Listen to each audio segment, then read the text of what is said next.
Vous remerciez souvent les Belges pour leur participation et leur obéissance, leur civilité. Vous parlez également du fait qu'il y aura un avant et un après Covid-19.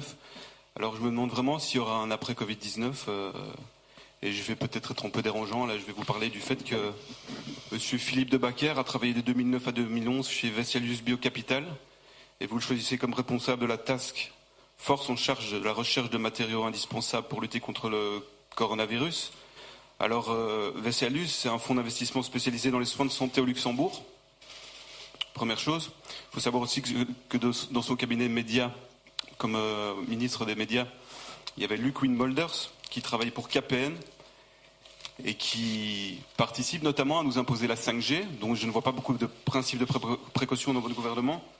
Alors, on peut aussi parler de Bart Vermeulen, responsable politique pharmaceutique au cabinet de Maggie de Bloch. Monsieur, je n'ai pas l'intention de vous interrompre, mais si vous avez l'intention de donner les CV de l'entièreté des gens qui travaillent, pas du tout. Il y a plus de 10 millions de Belges qui aimeraient bien savoir, qui prend des décisions pour nous. Je vous encourage à terminer votre question et j'y répondrai. Il était chef économiste chez Pharma.be. Et puis parlons aussi de Mark Van Rans, qui était au Commodity Influencer en 2009 et qui avait été payé par la multinationale GSK. Donc ma question est, par rapport aux décisions que vous prenez maintenant, quelle légitimité démocratique y a-t-il à prendre ce genre de décision quand la plupart des membres qui décident et qui réfléchissent font partie des multinationales et de la finance? Je ne vois pas vraiment la différence qu'il y aura avec un avant et un après Covid.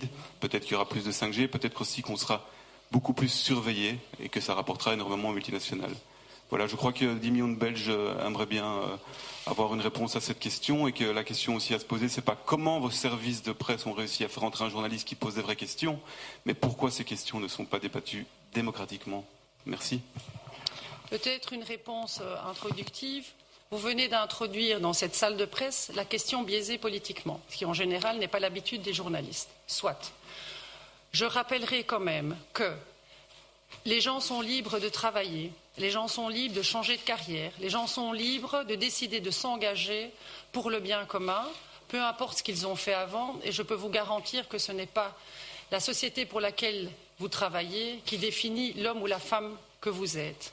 C'est en tout cas la liberté fondamentale dans laquelle on croit encore dans ce pays, bien heureusement.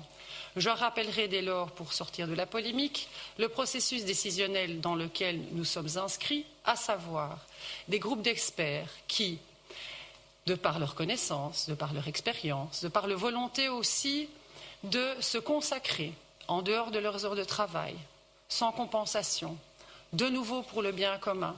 Ils travaillent jour et nuit pour nous apporter des conseils. Derrière cela, la décision politique, elle est ce qu'elle est, c'est-à-dire qu'elle revient au politique. C'est le politique qui prend ses décisions. Et derrière le politique, ou avant le politique, il y a des élections. Et puis il y a aussi des votes de confiance au Parlement.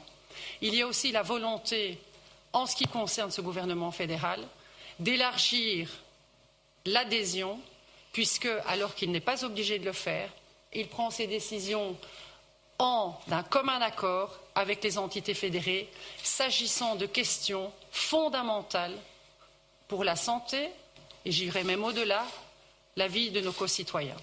Je vous remercie.